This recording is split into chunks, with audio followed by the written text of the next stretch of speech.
परिचय। रोहन और रीमा बगीचे में खेल रहे हैं। वे सी सॉ झूले पर झूल रहे हैं। रीमा, मुझे झूला झूलना बहुत अच्छा लगता है। हाँ, यहाँ तक कि मुझे ऊपर चढ़ना और उतरना भी अच्छा लगता है। क्या तुम जानते हो कि हम एक मशीन पर बैठे हुए हैं? मशीन? वो कहाँ है? यह सीसॉ, ये स्वयं एक मशीन है। ये कितनी रोचक बात है ना रीमा। बच्चों, आओ इस अध्याय में सरल मशीनों के बारे में और जानते हैं। आओ सीखें।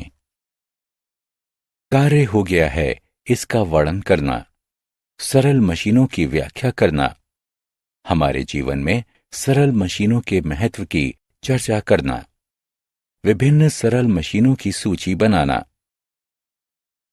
कार्य कब होता है? मैं दौड़ रहा हूं। मैं जब दौड़ता हूं तो ऊर्जा का प्रयोग करता हूं, इसीलिए ऊर्जा कार्य करने की क्षमता होती है।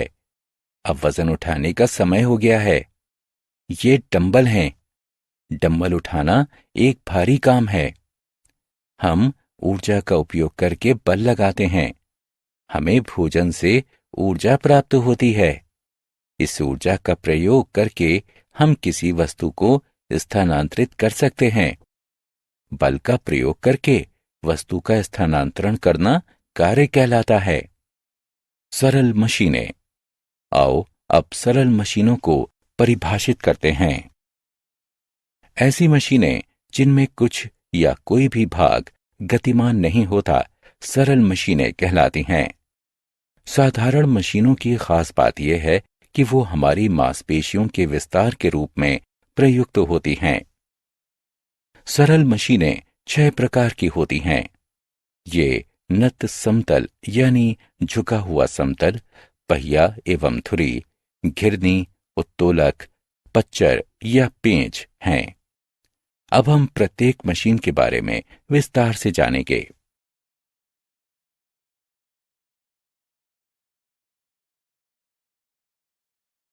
नत समतल यानी झुका हुआ समतल। नत समतल यानी झुका हुआ समतल एक ऐसी चपटी सतह होती है जिसका एक सिरा ऊंचा होता है तथा ये कार्य को आसान बनाता है, जिससे अधिक दूरी तय करने में कम मेहनत करनी पड़ती है। ये सबसे सरलतम मशीन होती है क्योंकि इससे कार्य करने में कुछ भी गतिमान नहीं होता है। ढाल यानी रैंप, ढलान यानी स्लाइड तथा सीढ़ियां नत समतल के उदाहरण हैं।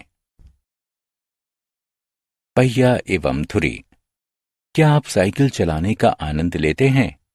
इसमें आप एक सरल मशीन, पहिया एवं धुरी का प्रयोग करते हैं। इसमें एक पहिया जल्दी तथा आसानी से गति करने में सहायता करता है। साइकिल में पहिए, कार में स्टीयरिंग तथा दरवाजे की घुंडी आदि पहिया एवं धुरी के उदाहरण हैं।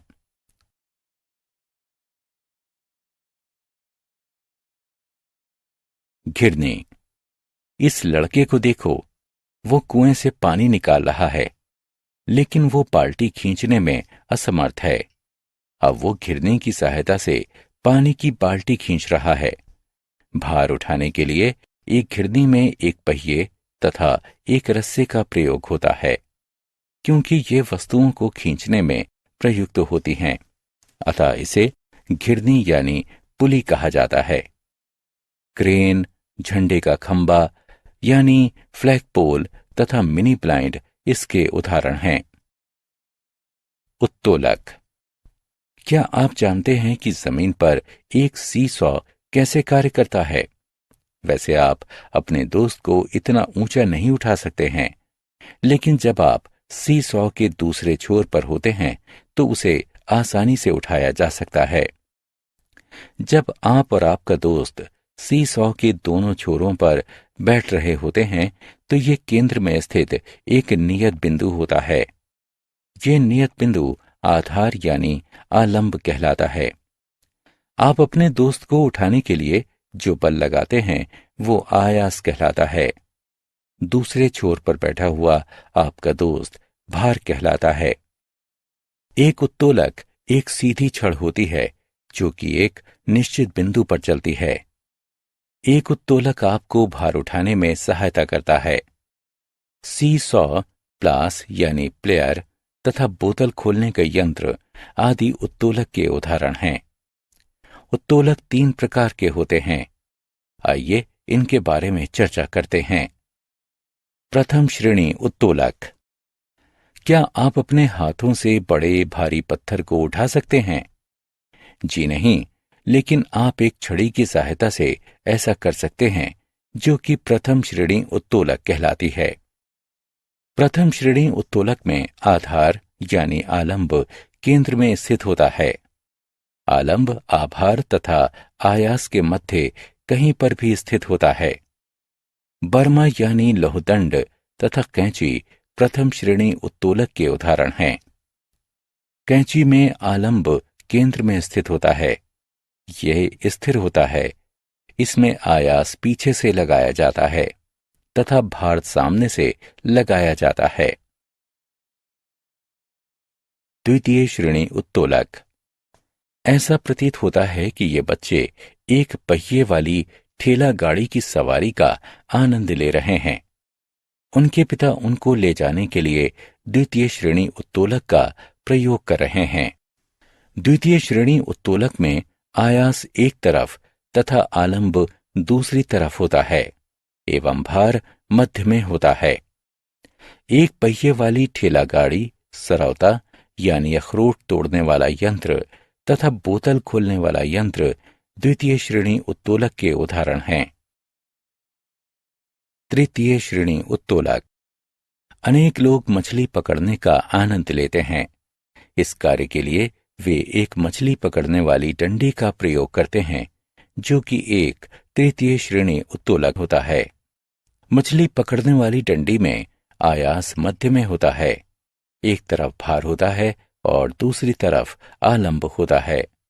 इस प्रकार का उत्तोलक तृतीय श्रेणी उत्तोलक कहलाता है। भुजा, मछली पकड़ने वाली डंडी, झाड़ू, स्टेपलर आदि तृतीय श्रेणी उत्तोलक के उदाहरण हैं। पेंच। पेंच भी एक सरल मशीन है। ये कील की तरह दिखाई देता है। एक पेंच एक छड़ के चारों तरफ लिपटा हुआ नत समतल होता है। पेंच को मोड़ने के लिए कम बल का प्रयोग करना पड़ता है, क्योंकि एक पेंच अधिक दूरी तय करता है। काग निकालने का पेंच तथा एक जार का ढक्कन एक पेंच के उदाहरण हैं। हम जानते हैं कि एक कील आसानी से बाहर निकल आती है, जबकि पेंच नहीं निकलता है। हम दीवार पर पेंच को लगाकर उस पर भार टांग सकते हैं। हम पेंचों की सहायता से जार को कस के बंद कर सकते हैं। जैक में लगे हुए पेंच की सहायता से कार को ऊपर उठाया जाता है। एक साधारण पेंच कार को उठा सकता है। इस कारण से ही ये सरल मशीन कहलाया गया है। पच्चर। एक पच्चर में 2 नत समतल होते हैं, जो कि किसी वस्तु को उठाने या उसे तोड़ने के लिए परस्पर प्रयोग किए जाते हैं। चाकू, कुल्हाड़ी का सिरा, पेंचकश, छेनी आदि कुछ पच्चरों के उदाहरण हैं। कॉलम क का कॉलम ख से मिलान करें।